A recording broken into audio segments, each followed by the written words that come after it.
안녕하세요. 오늘 저희가 함께 살펴볼 자료는 이후경 정신건강의학과 전문의이자 경영학 박사님의 글입니다. 배신사회 생존법, DE&I와 ESG라는 제목인데요. 요즘 뭐랄까 관계의 어려움 이야기 많이 하잖아요. 특히 조직 안에서는 DE&I나 ESG 이런 큰 목표들을 얘기하는데 정작 밑바탕에서는 이 배신이라는 문제 때문에 신뢰가 흔들리는 경우가 많은 것 같아요. 그래서 이 글을 보면서 도대체 왜 이런 일이 생기는지, 그리고 이게 우리가 중요하게 생각하는 DE&I나 ESG 같은 가치들이랑 어떻게 부딪히는지, 여기서 어떤 지혜를 얻을 수 있을지 한번 깊이 파헤쳐보려고 합니다. 네, 아주 시의적절한 주제라고 생각합니다. 이게 단순히 그냥 배신이라는 감정적인 문제, 이걸 넘어서서요. 조직 문화, 특히 요즘 강조되는 다양성, 형평성, 포용성, 즉 D&I를 어떻게 져야 하는지, 또 지속가능 경영, ESG의 발목을 어떻게 잡는지, 그 연결고리를 보는 게 중요할 것 같아요. 맞아요. 그래서 오늘 분석은 이 글을 토대로 배신의 본질을 좀 더 명확히 이해하고 여기서 제시된 해법들 있잖아요. 지피지기, 역지사지, 불편불회 이런 동양적 지혜들이 실제 우리 관계나 조직 생활에 어떤 의미가 있는지 같이 좀 탐색해보는 시간이 됐으면 합니다. 좋습니다. 글 시작부터 인용구가 상당히 좀 냉소적이더라고요. 오직 너 자신만을 믿는다면 아무도 너를 배신하지 않는다. 듣기만 해도 좀 씁쓸하긴 한데, 이게 또 현실을 반영하는 것 같기도 하고요. 그만큼 많은 분들이 공감할 수 있다는 뜻이겠죠. 근데 교수님, 이 배신이라는 거 정확히 뭔가요? 그냥 관계가 끝나는 거랑은 다른 거잖아요. 네, 그 구분이 아주 중요합니다. 그래서도 그 점을 딱 짚고 넘어가는데요. 배신은 단순한 헤어짐, 이별이나 각자 독립하는 거랑은 근본적으로 다르다는 거죠. 핵심은 그 관계의 기초였던 신뢰, 그리고 의리, 이걸 의도적으로 깨는 행위라는 점이에요. 신뢰와 의리. 네, 그리고 더 무서운 건 이게 과거에 좋았던 기억까지 전부 다 오염시킨다는 거예요. 이별은 그래도 지나고 나면 아련한 추억이라도 남을 수 있잖아요. 근데 배신은 함께했던 시간 전체를 아주 불쾌하고 추하게 만들어버린다. 이런 표현이 나오는데 저는 이게 아주 적절한 비유라고 생각해요. 그러네요. 그 졸았던 기억마저 전부 부정당하는 느낌? 정말 파괴적이네요. 가정에서의 외도나 사회적인 반역 같은 큰 배신도 있겠지만 사실 생각해보면 일상에서도 작은 배신들은 꽤 많은 것 같아요.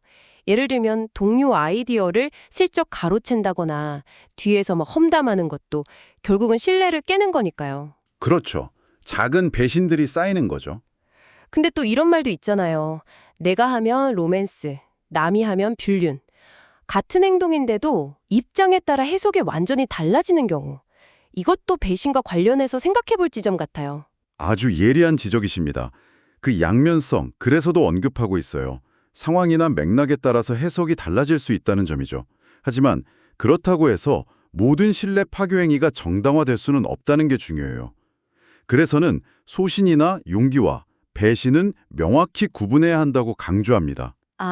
소신과 용기? 네, 예를 들어 부당함에 맞서는 건 그건 소신이죠. 그리고 자기가 옳다고 믿는 바를 위해서 행동하는 건 용기고요. 하지만 개인적인 이익, 사리사욕 때문에 지켜야 할 도리, 즉 의리를 저버리는 것. 이게 바로 우리가 이야기하는 그 배신의 본질에 더 가깝다는 겁니다. 특히 그 관계가 친밀하고 두터웠을 때 그 상처는 훨씬 크죠. 친밀했던 관계에서 발생하기에 더 아프다. 그 말이 확 와닿네요. 그래서 공자님의 인, 서로 아끼는 마음, 그리고 맹자님의 의, 옳고 그름을 지키는 정의로움. 이 두 가지를 배신이 정면으로 깨트린다고 설명하는데요. 근데 이런 배신을 당했을 때 사람마다 반응이 좀 다르지 않나요? 어떤 사람은 막 분노하고 어떤 사람은 깊은 슬픔에 빠지고요. 네, 맞아요. 그래서 그 부분을 아주 흥미롭게 분석하는데요.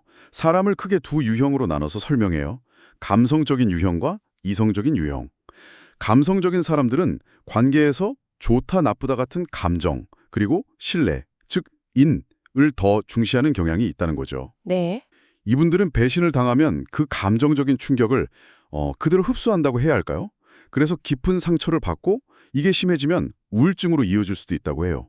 왜냐하면 이분들에게는 과거에 좋았던 기억, 관계의 의미 자체가 송두리째 부정당하는 충격이거든요. 마치 애써 쌓아올린 추억의 탑이 그냥 한순간에 와르르 무너지는 거죠. 아, 과거가 통째로 무너지는 느낌이군요. 그럼 이성적인 사람은 좀 다른가요? 이성적인 사람들은 관계에서 옳다 그르다는 판단, 그리고 약속이나 의리, 즉 의의를 더 중시하는 경향이 있다고 봐요. 이분들은 감정보다는 상황을 좀 통제하고 문제를 해결하려는 성향이 강한데 배신은 이분들에게도 아주 치명적입니다. 왜냐하면 의리라 깨지는 배신은 이분들이 중요하게 생각하는 예측 가능성, 그리고 미래에 대한 통제감을 완전히 무너뜨리는 거거든요. 아, 미래에 대한 통제감. 네. 이게 해결이 안 되면 불안증이나 심하면 공황장애로까지 이어질 수 있다고 하고요. 이분들에게 배신은 내가 믿었던 미래가 순식간에 사라지는 경험, 내가 세웠던 원칙과 가치가 부정당하는 그런 경험이 될 수 있는 거죠. 그러니까 결국 어떻게 보면 감성적인 사람은 과거를 도둑맞고 이성적인 사람은 미래를 도둑맞는 셈이에요. 와, 정말 파격적이네요. 과거든 미래든 삶의 아주 중요한 부분이 그냥 통째로 흔들리는 거군요. 그럼 사람들은 도대체 왜 이런 배신을 하는 걸까요? 그래서는 몇 가지 이유를 제시하는데 첫 번째가 손실 회피 성향이라고요? 네, 맞습니다. 이게 그러니까 이익을 얻는 기쁨보다 손실을 피하려는 마음이 훨씬 크다는 거죠. 유다가 은 30냥 때문에 예수를 판 사례를 드는데 어쩌면 되게 거창한 이유가 아니라 이런 작은 계산에서 배신이 시작될 수도 있겠다 싶어요. 그렇죠. 심리학적으로도 이미 증명된 아주 강력한 동기 중 하나죠. 당장의 작은 손해를 피하거나 혹은 아주 작은 이익이라도 얻기 위해서 장기적인 신뢰나 의리를 저버리는 선택을 할 수 있다는 거예요. 그리고 두 번째 이유로는 신념의 변화를 들어요.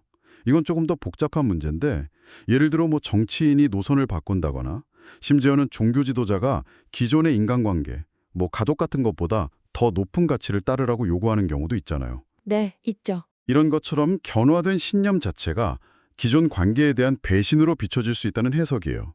물론 이게 진짜 신념인지 아니면 사리사욕을 포장한 건지는 좀 따져봐야겠지만요. 그 경계가 참 모호할 때가 많겠네요.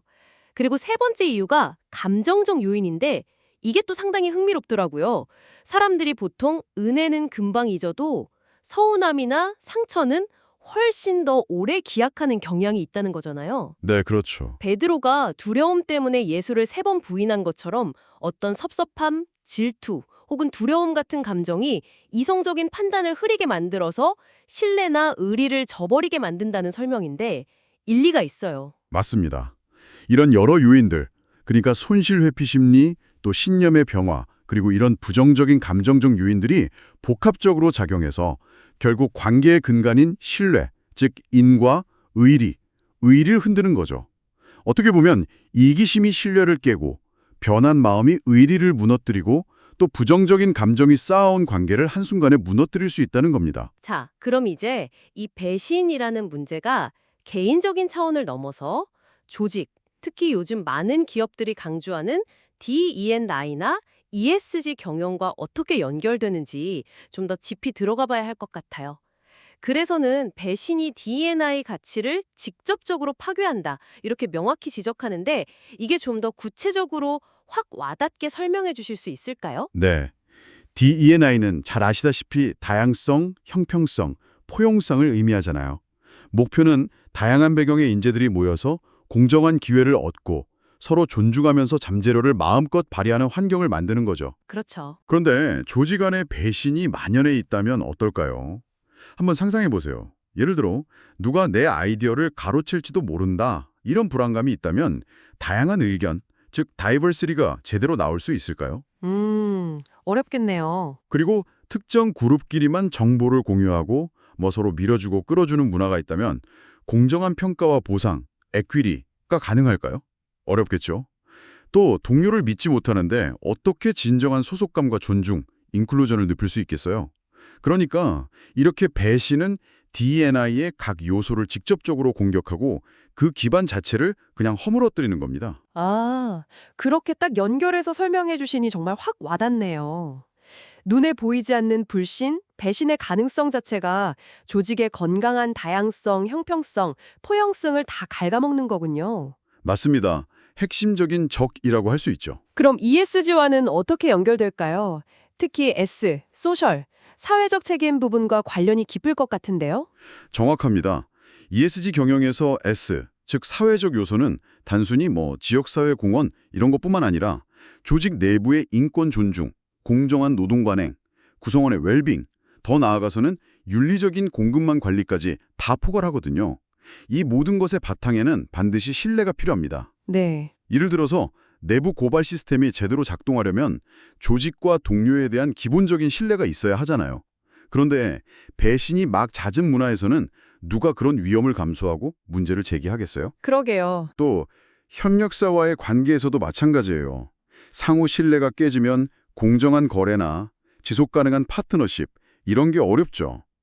결국 조직 안팎의 신뢰 자본을 갉아먹는 이 배신이라는 문제는 ESG 경영의 사회적 책임, S를 내재화하는 데 아주 큰 걸림돌이 되는 셈입니다. 신뢰 없이는 지속 가능한 발전도 그냥 구호에 그칠 뿐이죠. 정말 그렇겠네요. 겉으로 아무리 ESG 점수를 잘 관리하는 것처럼 보여도 그 내부의 신뢰가 무너져 있다면 이건 사상 누각일 수 있겠어요.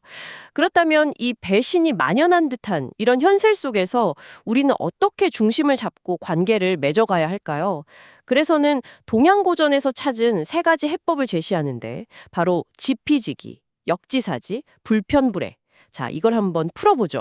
이게 구체적으로 어떤 의미이고 우리가 어떻게 실천해 볼 수 있을까요? 네, 이 세 가지 원칙이 아주 흥미로운 방향을 제시한다고 생각해요. 첫째가 지피지기죠. 글자 그대로 상대를 알고 나를 아는 것. 근데 이게 단순히 정보 파악 차원이 아니에요. 아, 저 사람에게도 나름의 사정이 있겠지. 또는 내 생각이 항상 옳은 건 아닐 수 있어. 이렇게 생각하는 태도입니다. 아, 열린 마음이네요. 네, 상대의 입장과 나의 입장을 가능한 한 객관적으로 이해하려는 노력. 이게 그래서는 정신적 소통의 시작이라고 말해요. 마치 협상 테이블에 앉기 전에 상대방의 요구사항과 나의 요구사항을 냉정하게 파악하는 것과 비슷하다고 할까요? 핵심 태도는 그럴 수도 있다는 가능성을 열어두는 겁니다. 그럴 수도 있다. 정말 단순한 말 같은데 실천하기는 쉽지 않지만 강력한 태도네요. 그럼 두 번째는 역지사지, 처지를 바꿔 생각하는 것. 이건 사실 많이 들어본 말이잖아요. 그래서는 이걸 어떻게 좀 더 강조하나요? 역지사지는 공감을 통한 정서적 소통을 강조해요. 말 그대로 상대방의 신발을 신어보는 거죠. 근데 단순히 내 입장이라면 어떨까? 이렇게 머리로만 상상하는 걸 넘어서서 적극적으로 질문하고 경청하는 자세가 중요하다고 말합니다. 특히 상대가 말하지 않는 것까지 듣는 것. 이걸 최고의 경청이라고 표현하는데 이게 참 중요해요. 말하지 않는 것까지 듣는다? 네. 상대방의 표정, 말투, 심지어 침묵 속에 담긴 진짜 감정과 의도를 헤아리려는 깊은 관심과 노력이 필요하다는 거죠. 그러려면 나 중심 사고에서 벗어나서 철저히 너 중심으로 생각의 초점을 옮기는 훈련이 필요하고요. 와, 말하지 않는 것까지 듣는 경청. 쉽지는 않겠지만 그게 진정한 공감의 시작이겠네요. 그럼 마지막으로 불편, 불의는 뭔가요? 한쪽으로 치우치지 않는다 이런 뜻 같은데요? 맞습니다. 어느 한쪽으로 치우치거나 기울지 않는다는 중립적인 태도를 의미하는데요. 상황이라는 게 계속 변하잖아요. 그러니까 흑백 논리에 빠지거나 순간적인 감정에 휩쓸리지 않고 그때그때 상황에 맞게 중심을 잡는 것. 이걸 시중이라고도 하는데 중용의 지혜가 필요하다는 거죠. 아, 시중. 네. 그리고 이것은 행동적 소통, 즉 언행일치로 나타난 거고 봐요. 그래서는 누런민행이라는 말을 인용하는데 말은 좀 신중하게 하고 행동을 민첩하게 하라는 가르침이죠. 그러니까 섣부른 충고나 평가, 단정을 자제하라는 조언이에요. 때로는 침묵이나 행동으로 보여주는 것이 더 깊은 소통이 될 수 있다는 거죠. 마치 현명한 중재자처럼 감정이나 편견에 휘둘리지 않고 사실과 원칙에 기반해서 판단하고 행동하는 모습. 이걸 떠올리시면 될 것 같아요. 그렇군요. 지피지기, 상대를 알고 나를 아는 이해, 역지사지, 처지를 바꿔 생각하는 공감, 그리고 불편불의, 치우치지 않는 중용의 태도. 이 세 가지가 잘 조화를 이룰 때 건강한 관계가 가능하겠네요. 아까 말씀 중에 그 예시로 든 스님과 아기 이야기가 이 불편불의와 딱 연결될 수 있을 것 같아요. 억울하게 아기 아빠로 몰렸을 때도 그냥 그렇습니까? 하고 아기를 받고 나중에 진실이 밝혀져서 아기를 데려갈 때도 똑같이 그렇습니까? 하고 그냥 내어준 그 스님의 태도 말이에요. 네, 맞아요. 그 이야기가 바로 충서의 도를 아주 잘 보여주는 예시죠. 여기서 충은 자기 마음의 중심을 잃지 않는 진정성을 말하고 서는 상대방의 마음을 헤아리는 배려심을 뜻하거든요. 스님은 막 비난하거나 변명하는 대신에 상황을 그냥 담담히 받아들였잖아요. 그러면서 자신의 중심, 즉 진정성을 지켰고 동시에 아기를 잘 돌보는 행동으로 배려심, 서를 보여준 거죠. 네, 그렇죠. 감정에 휘둘리거나 막 시시비비를 따지려고 하기보다 묵묵히 그냥 자기가 할 일을 하는 그 태도, 이게 바로 불편불이의 아주 좋은 예시라고 할 수 있습니다. 비난 대신 상황을 수용하고 외부의 평가에 흔들리지 않는 그런 내면의 힘을 보여주는 거죠. 들어보니 결국 이 배신이라는 문제 앞에서 감정적으로 막 격하게 대응하기보다는 오히려 한 발 물러서서 상황을 좀 이해하려고 하고 지피지기, 상대의 입장을 헤아려 보고 역지사지, 그러면서도 나의 중심은 딱 지키는 불편불의 충서, 그런 자세가 필요하다는 말씀이시네요. 오늘 이우경 박사님의 글을 통해서 배신의 심리적, 사회적 파장, 그리고 이게 D&I나 ESG와 어떻게 연결되는지, 또 동양적 지혜에 기반한 해법까지 정말 깊이 있게 다뤄본 것 같습니다.